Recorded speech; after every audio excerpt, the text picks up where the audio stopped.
Olabisi Deji Folutile. Welcome to the program, Dario. I guess Olabisi will be joining us later on the show. Welcome to the program once again. All right, if you're ready, the Minister Hangout starts now.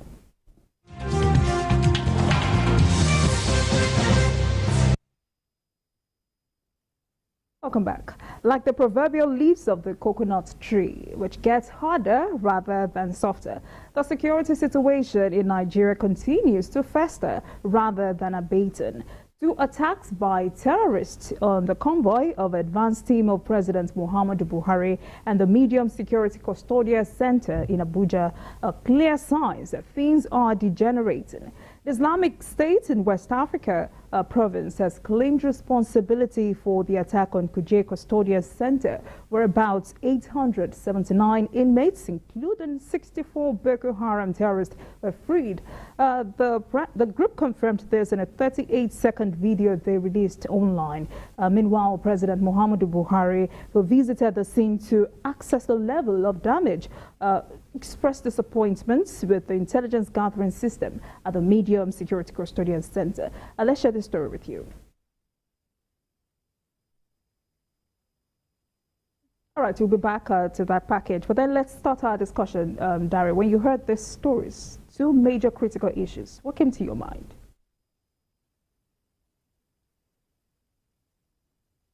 Nigeria is on. We've been saying this for quite. Presently, people in and out still believe bandits, local insurgents. Severally, it is beyond that already. And the earlier we come to that realization, the better for all of us. Take a look at what happened. The criminals, as I prefer to call them, the terrorists, went after the president. This explanation that it is the advanced team, it is the whatever team, no longer holds water. The president's name is obvious in the report. And it could have been the real team, could have been the real convoy of Mr. President. Going after the advanced team is a way of sending signals that this is the extent to which we can go. For me, as saddening as the incident was, it was also something I find quite instructional, in the sense that now danger has actually knocked on the door of Asorok in faraway Katsina. That's the president's hometown. That's the president's home state. And when, in 2023, after May 29, he will have to go back home. What are his options? Stay in Abuja and continue life, go to Kaduna, where he was living before he became president, or retire home to Daura in Katsina. Let's take a look at these three locations as of today.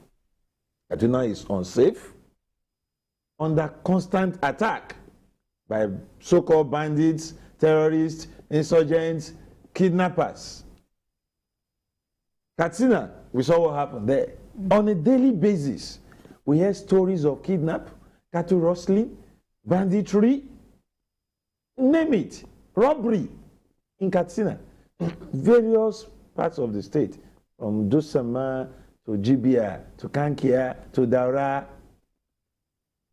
Malumfachi, Bakori, name it. Every aspect of that state is under siege.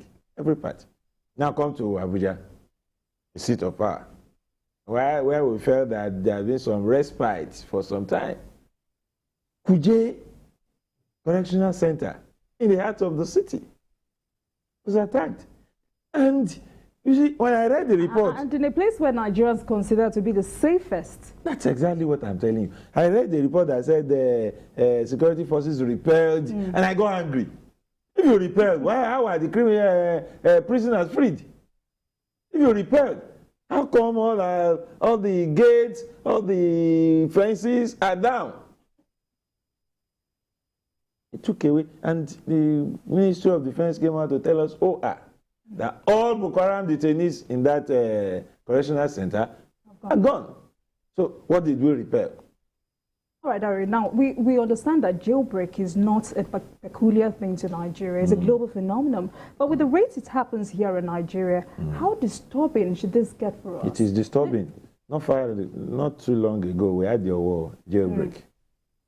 And jailbreak in practically all known places where some of these Boko Haram detainees are.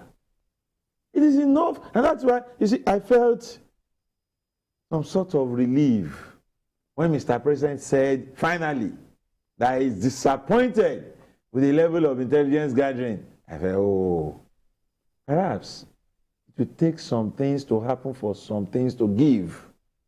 Because something must just give. For Mr. President to know that intelligence gathering is poor, is almost non-existent, then it's good for us. All right, but it is interesting to see that President Muhammadu Buhari has moved on from being shocked to now being disappointed. Yes, he cannot forever be shocked. Okay, but 24 hours later, no one has been held responsible. We've not seen any litany of resignations yet. But 24 hours later, you heard that ISWAP is responsible for the jailbreak. And this is Nigeria, this is not UK, it's not America, it's not some far away country. Okay. This is Nigeria, our fatherland. If you are waiting for somebody to resign, you wait for much longer. Because the truth of the matter is, even we are not seeing that anything happened. That's a bad aspect of it. It's like we are coming to accept our fate. We have actually accepted. Oh, we have accepted that these things are the norm. It happens. Otherwise, I think there should be some inquest into what happened. And if you talk too much now, they will tell you, yes, an inquest is already ongoing. But ask the question, what happened to the inquest into other jailbreaks? We don't have anything. There was a jailbreak in Kogi. There was one in Ondo. There was one in Nimo. And you see, all over the place, you have these things months after, because I know what was in May or April or thereabout, months after. You are yet to even see a report that says this was how the breach was committed. Or this, and this should be held responsible for the breach in terms of surveillance, readiness to repel such things and others. But you don't get such things. It is because you don't get such things, criminals are emboldened to make their move. Because if you get reports, if you conduct inquest, you will go after some inside connivances. Dari, let's not forget that Kuje Correctional Center is considered to be the most fortified of all prison facilities in Nigeria. Okay. Now, these people have simply told you that none of your facilities is fortified for us. Stop arresting our men because we'll come and free them. And in the process of freeing them, we can kill some of your own people. That's it. So you have a situation where they tell you we will get our men. They've been saying that videos upon videos. They release videos and threaten that we are going to free our men when we are ready. And they succeed in doing it. And we still claim to have some form of security apparatus. When we are daily embarrassed by the people, some officers who prefer to call ragtag armies. These ragtag armies daily embarrass us. They daily show the world that Nigeria probably does not even have an army or any form of a security system in place. But we pride ourselves in the fact that they are bandits, they are insurgents, and they are not to be taken with too much seriousness. These are terrorists. When this afternoon I saw the video by Islamic State of West Africa Province, ISWAP, claiming responsibility. So what else do we need to be told that we are under attack as a country? What else do we need to be told that the sovereignty of this country is being threatened? Absolutely. Well, the ISWAP is not a group of Nigerian insurgents. It is not. It's a group of international terrorists from various countries of this world gathered into a nest of criminality, with some of their members now being Nigerians. So that is a case of a foreign attack. We're being attacked. Our territory is being invaded by foreigners, aided by some locals. That is a declaration of war. And until we take it as such, if we continue this cat and mouse relationship with terrorists, they will sit pretty. When they sit very, very pretty, when a visitor comes into your house first, to sit on the edge of the chair. After a while, he relax. Then after a while, he looks for where your bed is. The moment the visitor, the kitchen, the bedroom, and lies down comfortably, then you know you are in trouble. When they finish sitting pretty, they will make more devilish and dangerous moves. And we are not going to be happy about it. All right, these guys are out there. How terrible or how dangerous is this for us, considering the fact that we have 8 months elections? See, we shouldn't even be talking about the threat this poses to election. We should be talking about the threat it poses to us as a people. As a people. If Abuja can be attacked in the manner we saw, any part of this country can be attacked. That's the message. And I'm sure that's the message they also want to send across. We thought we've seen the worst, and we thought that things are returning gradually to normal. See, when you no longer see such brazen invasions. If the city of power can be invaded in such manner, then we are back to the very worst of times. All right, Dari, we'll be back, but let's quickly take Tony from London. Hello, Tony. Yeah, please. This is. I'm surprised that this happened, but you have Nigerian policemen and the army as well. How come these people did not were unable to meet them when they were doing all this? Nobody knows the number of time or minutes or hours they did this. They were unable to catch them. All right, thank you, Tony, for your contribution. Harry, I want us to talk about the statements that have come out from former Interior Minister Abdurrahman Dambazao. He said he raised some issues regarding personnel, attitude to work, and welfare at a time when he visited Kuje prison, and nothing was done. Who exactly is not doing his or her job? That's a former Interior Minister. And he said he made this reservations to the president. Recommendations, as it were. And he left office, at least I'm sure, well over 3-4 years ago. We're still talking about the same situation, the same threat, the correctional facilities.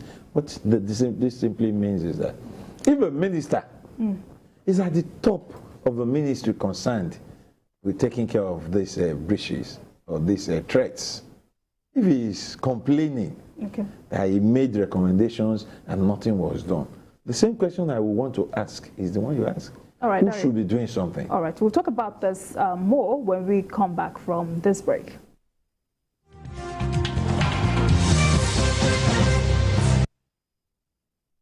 Good afternoon, Naga. Now you be the landlord. Yes, Nami. Oga landlord, me go need one room for this your house, so. Okay, sure you get work where you do. Yes, I be nurse. You don't go they owe me be that now. Now how much be your rent, Sef? Not just 90,000 naira. Wait, this guy, where you come from, Sef? Oga, I come from Akamata. Akamata? No talk am again. My spirit and Akamata people no they ever join. Oga, wetin happen now? Come over for my compound. Na so baba thing na people sabi do for that Akamata. Come over here. Haba, Papa, wetin this innocent girl do you now? Now people like you they spoil Nigeria, Papa. I think you don't see them now. My people they talk say jollof rice we dey for bottom pot today. Go dey top of cooler tomorrow. As I take need you now, so you self need me. Because now one mama we get we be Nigeria. Make we love ourselves. Because now only together we go fit to make our country better for us and our children them. One heart plus one love equals better Nigeria. Now the Center for Democracy and Development CDD with support from the UK government they bring in this message. July 16th, 2022, Osun governorship election. From the first vote to the critical count, 15 contestants, 3 front runners. Understand what's happening in Osun State. Watch the most trusted name in news. Join our team of reporters for hourly live updates, full coverage, and studio analysis until the next governor is declared. Watch the highlights of the aftermath of the election on TVC Breakfast and This Morning. TVC News, first with breaking news.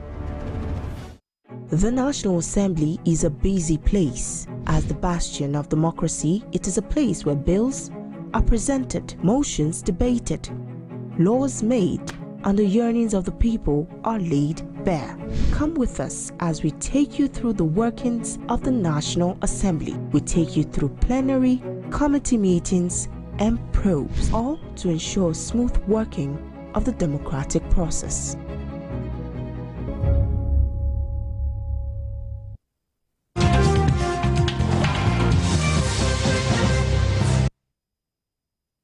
Welcome back. You're watching Journalist Hangout. And I have in the studio with me alAdha Deji Folutile. Welcome to the show. Thank you. All right, so before you came into the studio, we were talking about the Kuje prison attack and the attack on President Buhari's advance team. How shocked or disappointed rather, was this for you? Well, was I shocked? No, because we know that going by the way things were going, we were likely to get to that point. You get it? And mind you, that won't be the first time that the might of the presidency was being tested. Remember, I think about 2 years ago during this Salah period too, that students were abducted in Katsina school. Prior to the president's visit, about 400 students were abducted at that time.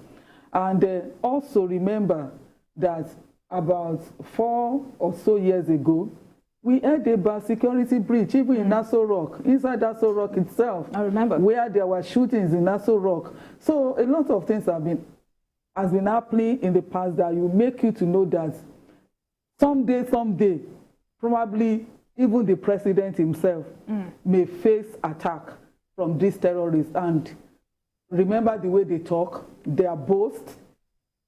I mean, they talk as if they are even the commander-in-chief of the Nigeria's armed forces. They give us commandments, they give us directions, they give us orders. So it's not really too shocking. And as for the prison jailbreaks, I think we've had 19 between 2015 and 2022. So we've been having it already. There was a jailbreak in Oyo, there was one, so we've been having all of that, and they've been proceeding in doing whatever they wanted to do. So it didn't really come as a shock, but I want to also acknowledge that it was indeed a sad day for Nigeria. That though some people will tell us that, well, for Nigeria it could be a sad day, but for people in Katsina, for people in Niger, for people in Zamfara, it's like any other day, because that is what they probably go through every other day. Probably used to. Exactly. So it's sad. It does not take away the sadness from the event. The fact that one is not shocked does not take away the sadness. It does not take away the embarrassment. It does not also take away the fact that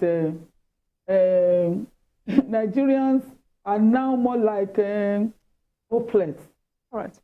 Dari, before we went on that break, we were talking about former Interior Minister Abdurrahman Dambazao's reservations, recommendations to the president regarding how Kuje prison looks like, the lackadaisical attitude of personnel on ground, security issues, but nothing has been done.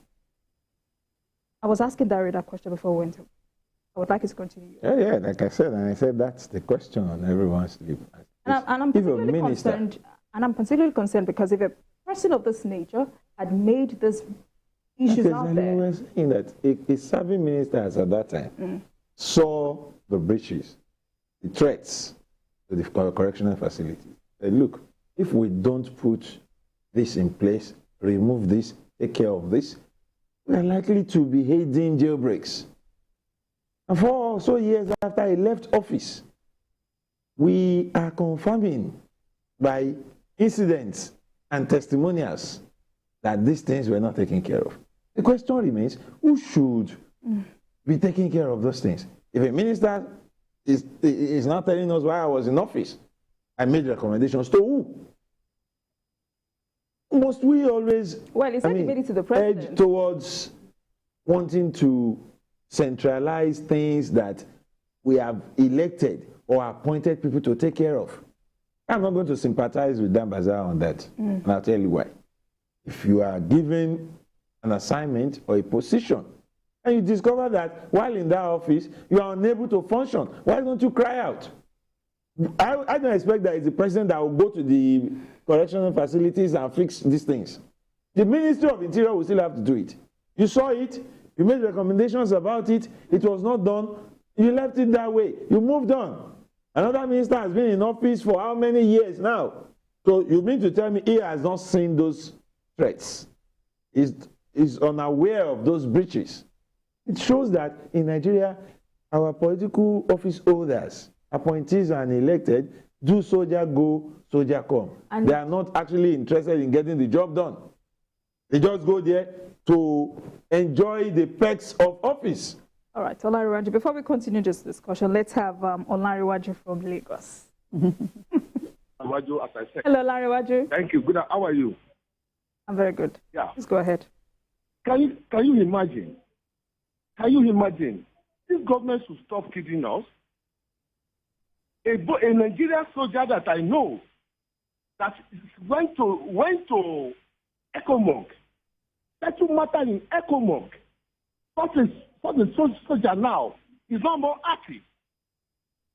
A strike deal for almost 3 hours. Nigeria Air Force is there. This government, man, they are kidding us. Something is there.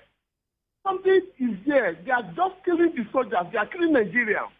This government should look at the UK today. A former number one, the whole world, resigned voluntarily for a certain little thing.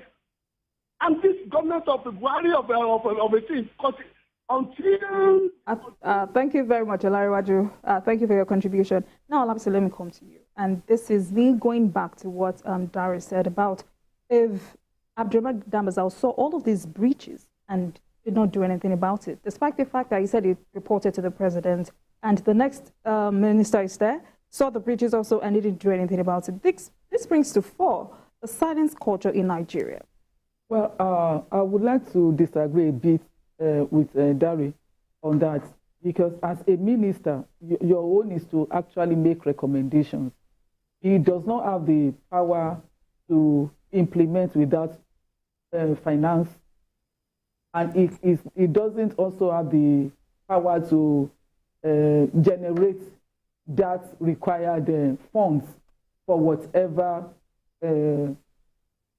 needs to be done at the correctional facilities.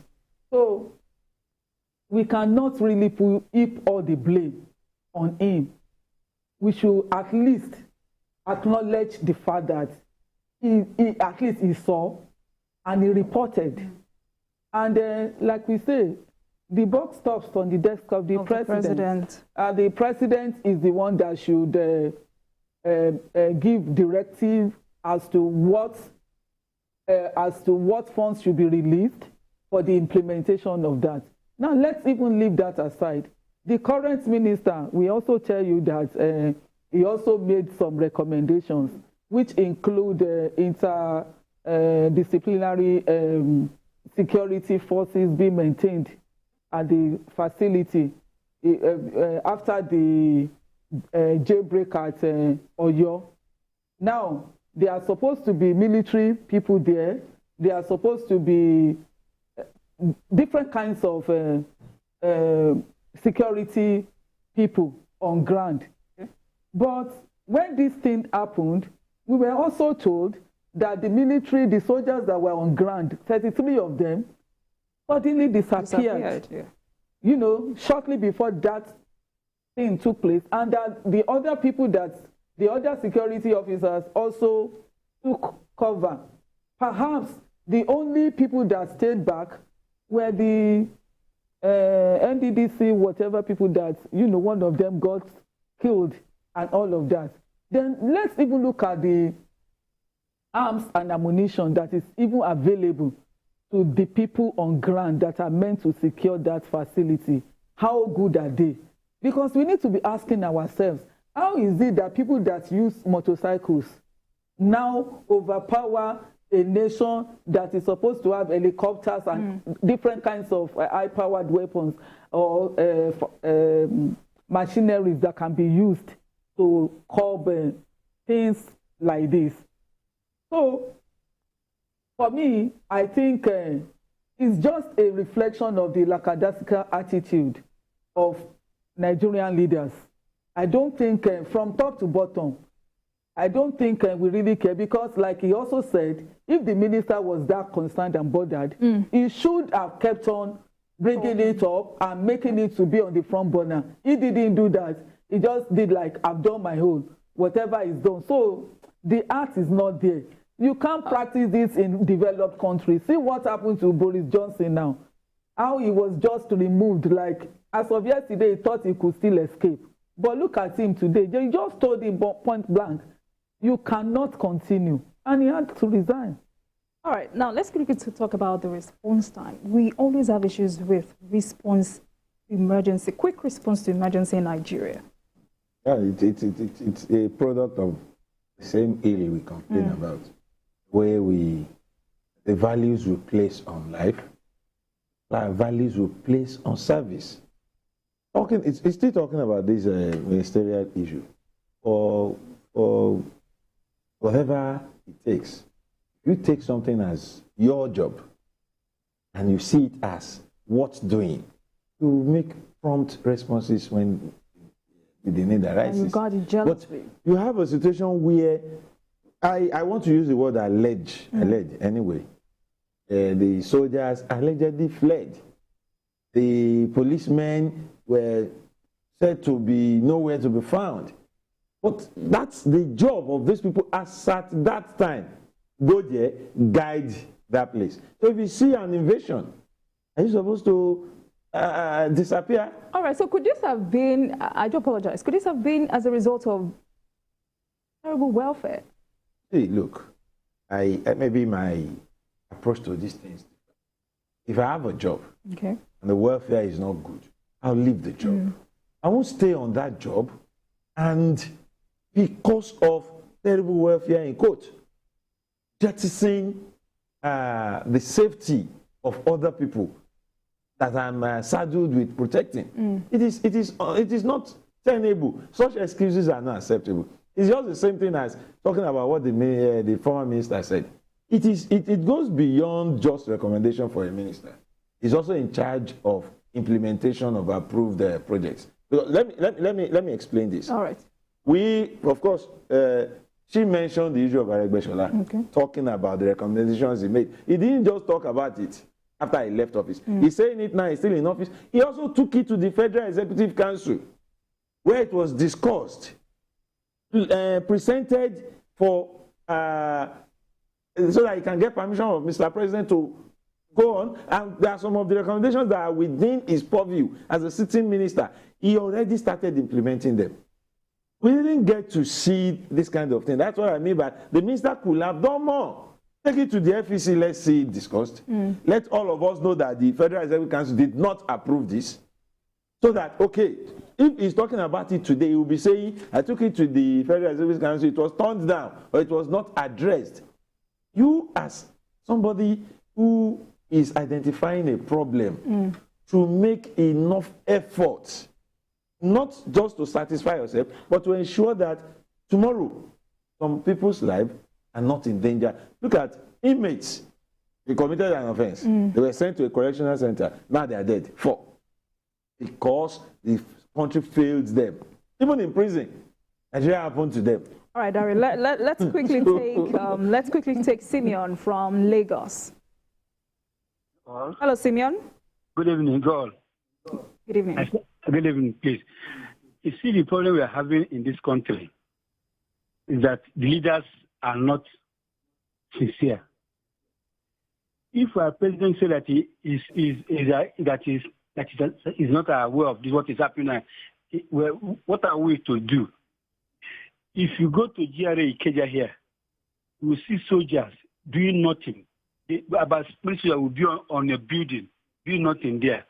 If you go to Southeast, you see soldiers, many doing nothing. So they might take point, making money. Because if you say their soldiers are that to prison, this wouldn't have happened. Maybe they put about two or three soldiers to mind there. That's why this will overpower them. Where are our soldiers? Where are they? They are just somewhere, some forest house and wasting time there. They put them at Southeast because they killing people there for nothing. But where they need them, you not see them there. All right, thank you very much, Simeon. Olabisi, let me come to you. What would have ever made us put some of these very dangerous people, because Boko Haram terrorists are considered the dangerous criminals on earth now. What would have made us put this kind of guys in the same prison with politically sentenced thieves or sentenced political thieves, as it is? Well, that's the way we roll now. We just do our own thing, and we do it the way we want to do it. Although I know that even within the same facility, there will be different sections for art criminals and maybe civil criminals, like the politically, the political thieves and all of that. I know there are different sessions. Yeah, for them, even within the same facility, they don't put them together. They don't put them together, even though they are all in Kuje prison, but they won't be together. That's the way the prison operates. Yeah. Well, that not even withstanding. With people like Boko Haram, I think we should have a special facility for them that will be well fortified, well protected, and that you know that whatever is required to ensure 24/7 surveillance in such a place will be available, so that you can, like the president was saying, that how could this have happened? What happened to information gathering, intelligence gathering? What he was even asking about the tower. What did he call it? Is it strong? I don't know the tower. Watchtower. The watchtower. So which means that somebody should be on the watchtower if there is anything like that. So if we have these hardened criminals like Boko Haram, but let's ask ourselves again, do we really consider these terrorists as hardened? Or do we just feel that they are bandits? They are bandits that maybe we should treat them, we should forgive them, we should even sympathize with them and understand their problems and eventually rehabilitate them and marry wives for them. So that is the point. So how are we thinking? So the way we are thinking is what is determining the way we are treating them. Absolutely. And there was a video online, I think a few days back. I think Governor El-Rufai spoke in that video sometimes back, and they started replaying it after this event, where the governor was saying that it is not possible for any terrorist to repent.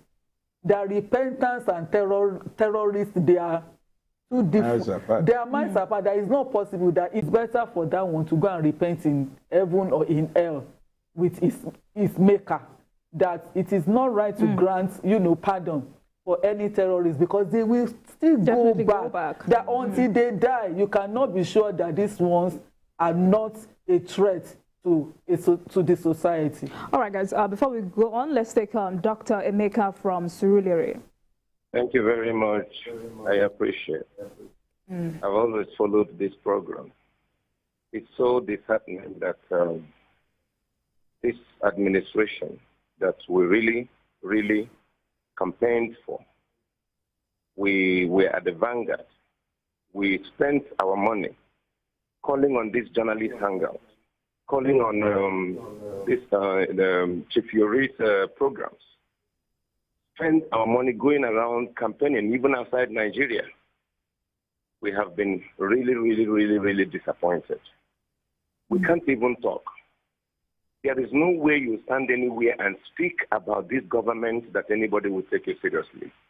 As it stands right now, we are terribly ashamed. In fact, we are short of words that this is happening to someone that went through war college, that this is something happening under the watch of a general.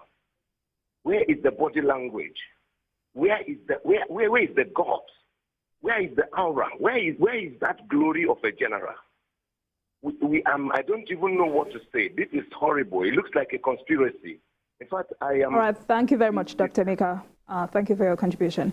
All right, Dari, now, how are we sure? Because there is so much uncertainty going around.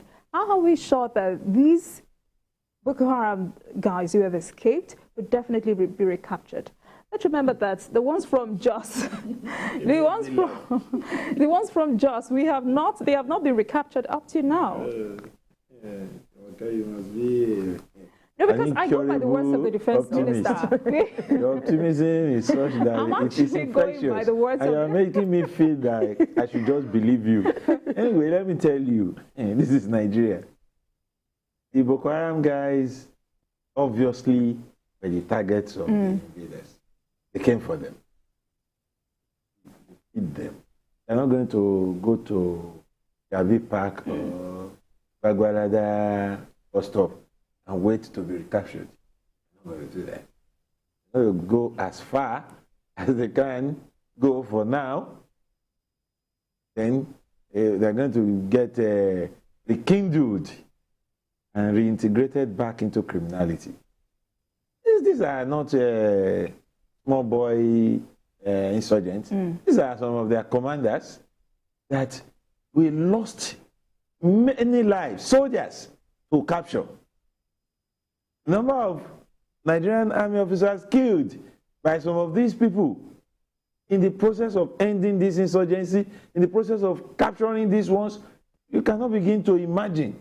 But with just one snap of the finger, we lost them back to continue with insurgency and criminality and terrorism. So it is not going to be an easy task. Hoping, even mere hoping that they will be recaptured is not an easy task. How much more capturing them in the real sense of it. This is because it is now dawning on all of us that we are not dealing with a ragtag army. We are dealing with organized terrorism. It's what? Banditry. See, we continue to use those words: kidnappers, bandits, cattle rustlers, insurgents. We are only simplifying the danger, which ordinarily we should maximize. We should let the world know the trouble we are in. ISWAP is a combination of fighters from Libya, renegades from other parts of northern Africa, from runaway mercenaries from Syria, name it, coming together to form a deadly network of criminality. Right. And now that organization has claimed responsibility for an attack so close home to our seat of power. All right, guys, we need to really round off on this. But before we go, what exactly is happening with the national intelligence? What is happening to them? Because it's as if they are not in existence.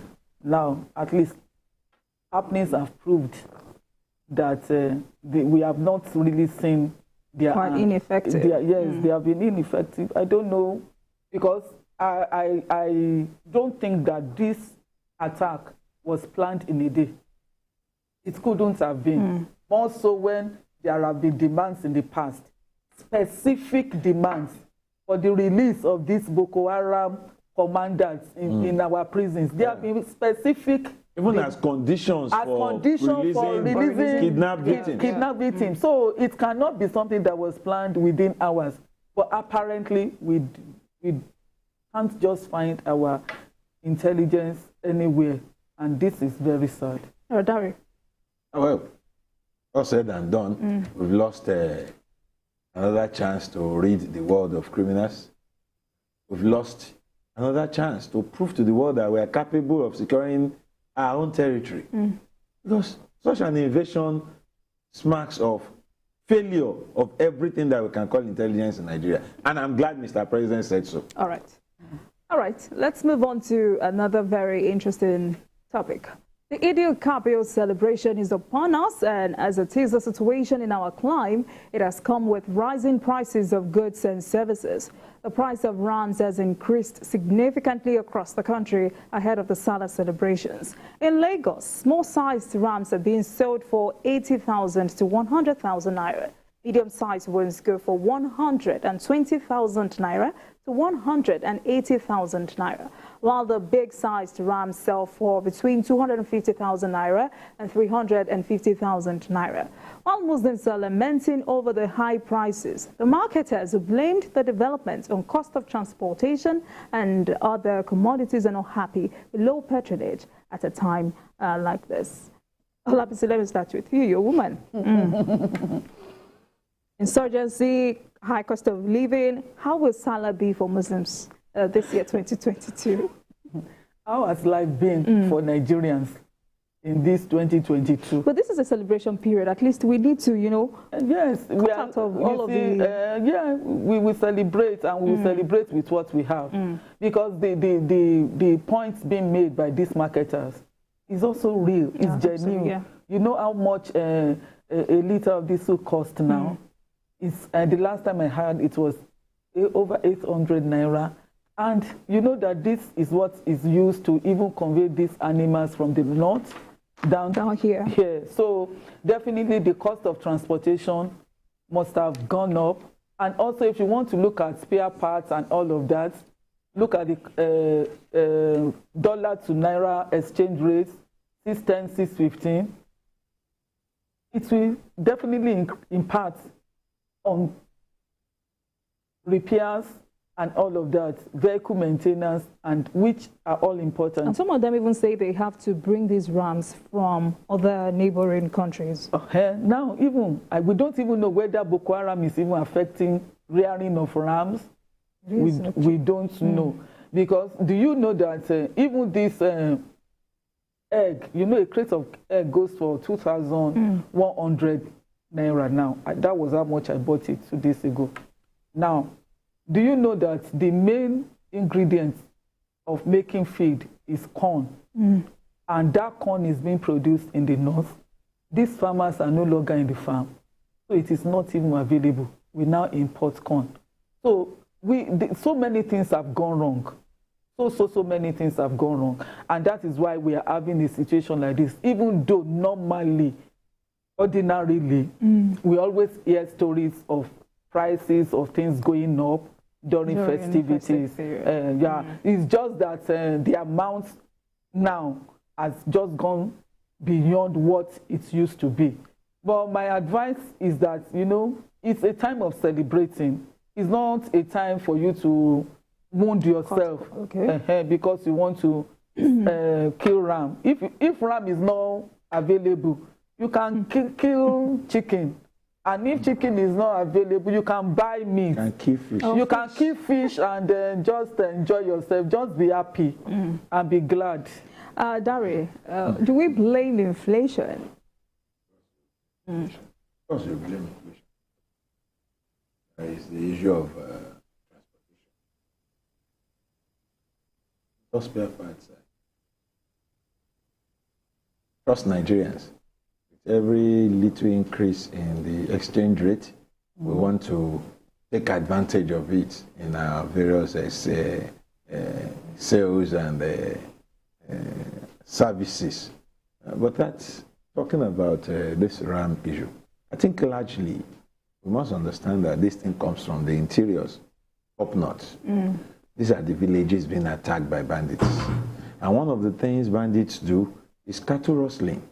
So from what we've seen, reports we've had, and from our visits up north in recent times, you cannot even freely rear goats and rams in your village when the bandits and terrorists are hungry, they come pack it away, they go and cook it and eat in their camps. Sometimes they collect these rams and goats and cows as ransom after kidnapping people. So you discover that just as people can no longer farm, animal husbandry is also now very, very difficult. We've also had cases of big animal rearing farms, even poultries, pens, and other places like that being attacked. Animals, cattle, rams, goats being taken away. So, but in my own opinion, I said this about 2-3 years ago, things were not this bad, that is it not possible for us to use a time like this to show our leaders that things are really, really bad? How? Simply, when a politician comes to his constituency, where he usually see a lot of people tying rams all over the place, and he's around and he cannot find ram. And it's obvious that people are not buying ram. Then he asks what is happening, you say, because we are hungry, we cannot buy ram. I think it will really send across some message. We don't have to force ourselves to get this ram. All right, Dari. Joining us for more discussion on the impact of this on the Eid-el-Kabir celebration is the Secretary General of the Kebbi State Chapter of the Council of Ulama of Nigeria, Ismail Jindo Kotomo, who is also the Imam at the Haliru Abdul Jamil at Mosque in Benin, Kebbi. Thank you for joining us, Alhaji. Welcome to the program. Now tell us, like I was asking Dari in the studio, do we also blame inflation for the rising prices of ram or just because of the season? Well, actually, I would like to say, also as a farmer, there's also the issue of inflation that affects everything. You see, even the feed, that the animal feed has gone up, and the transportation issue, and so many other things as really he said. So inflation has affected the price of rams and all other animals that you need for the sacrifice in this Eid-el-Kabir actually. All right, Alhaji, what alternative do Muslims have in place of high cost of ram? Yes, you see, the sacrifice, as far as Islam is concerned, says to those who are able to do it. Now, this ability, as explained by the Islamic scholars, has to do with being that there is no prejudice to somebody's income in obtaining the ram or the sheep or the goat. So what I would say is that as far as Islam is concerned, there are 4 categories of animals that will be used for the sacrifice. You see the goat category, then the sheep category, then the cattle or the cow category, and the camel category. Now, if somebody cannot afford the cattle or the camel, then you come down to the rams. Then if somebody cannot afford the rams, then somebody should go down to the goats, because as far as we know here in our area, the prices of goats are not as that of the sheep. So somebody can go down to buy a goat for the sacrifice. All right, Alhaji, you know, Nigerians love to celebrate. And of course, this particular festive period, this particular one is one where everyone wants to, you know, do as they like in terms of eating, celebrating, going home to their families. With this high cost of ram and every other thing in the market, what impact do this have on this celebration? Yes, great impact actually. The impact that so many people could not afford to buy, what they should have been buying for the sacrifice. However, you see, being that it is a religious aspect, meaning to say that Islam makes it incumbent what is known as an obligation based on the Sunnah. So for those who can afford, if somebody cannot afford the sacrifice, then God knows that he cannot afford, then he continues with what he can. You see, the sacrifice is different. Then the normal food, the salah food and other things, drinks and others are different. So for the drinks, there is no obligation. It depends on what somebody can afford to do within his or her household. Then, as I said earlier, for the sacrifice, it depends. If somebody can afford to offer it, then he or she should. Otherwise, Allah knows the position of somebody, and in Islam, if you intend to do something that is an obligation, a religious obligation, you intend to carry it out, or any righteous deed, you intend to do it, but you fail to do it to some reason beyond your control, then Allah will reward you for your righteous intention. So what I would like to say here is that for those who intend to do, but due to the high inflation, they cannot fulfill their intention, and I believe God will reward them for their righteous intentions. All right, alAdha, I would also, like you to advise Muslims on how to celebrate in the face of this hardship we're going through at the moment. Yes. What I will advise our fellow Muslims to do, one is to be glorious to be grateful to Almighty for extending their lives up to this moment. Then to be prayerful, like tomorrow being the Arafat day, meaning the 9th day of the month of the Hijjah Islamic calendar, when all Muslims the world over gather at the Arafat Valley in Mecca, in Saudi Arabia. It is a day of answering prayers. God answer prayers, God forgive sins. So Nigerians, Muslims, I would like to advise us to be prayerful, to spend the whole day praying for the peace and tranquility of our nation, for the betterment of life in our nation and the world over. Because the inflation, as we know, is not only in Nigeria, but in other parts of the world, actually. So to be prayerful and also to be repentant to Almighty for our wrong actions. And also, for those who could afford to render assistance to others, they should do so. And we should also try to monitor our children and what they do. And the security of our nation is of paramount importance, because in Islam, for a person to render any hardship, to offer, to put somebody into hardship unnecessarily, Allah will punish him for that. Allah will punish him for that. Yeah, alAdha, is it possible is it practical in Islam for Muslims to come together to probably share a ram, for example? Maybe if somebody cannot afford to buy one, maybe you come together like 3 and just buy one and sacrifice it in order to satisfy that intention. Is it something that is approved in Islam? What the scholars say in the literature is that, I earlier said that there are 4 categories that will be used for the sacrifice. Now, for the first 2 lighter categories, let me put it like that, that is the goat category and the sheep category. The scholars say that there cannot be such connivance, that is that contribution should not be there. But for the cattle category and the camel category, yes, about 7 people even can gather together and form a kind of formation that they will buy an ox, to offer the sacrifice. All right. But as I said earlier, for those who cannot afford, then God knows their intention and God will. All right, alAdha. All right. All right, alAdha, in 30 seconds, please tell us the significance of Eid al-Kabir celebration. Yes, thank you very much.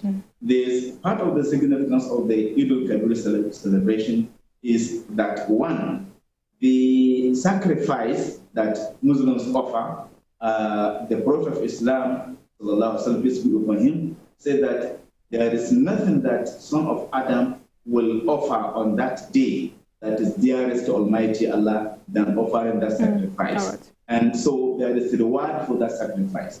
Then there is reward for coming together for that Eid, that is for the prayer that Muslims offer, as prayer that Muslims. All right, thank you very much. All right, thank you very much. That was the Secretary General of the Kebbi State chapter of the Council of Ulama of Nigeria, Alhaji Chindo Gutomi. Thank you very much for your time.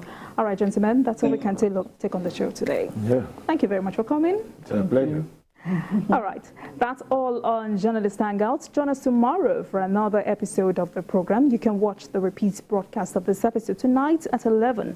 Join us on Sunday from 1:30 to 3:30 p.m. for Journalist Hangout on Sunday. We are on YouTube at youtube.com/TVC News Nigeria. I am Olajumoke Olatunji. Bye for now, and God bless Nigeria.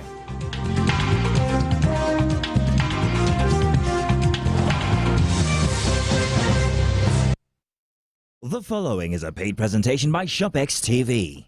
You're watching ShopX TV, home to some of the most popular international brands in Africa, including Papa Chef, MyFit Jeans, Genie Bra, the Power XL Air Fryer, the NutriBullet, and more.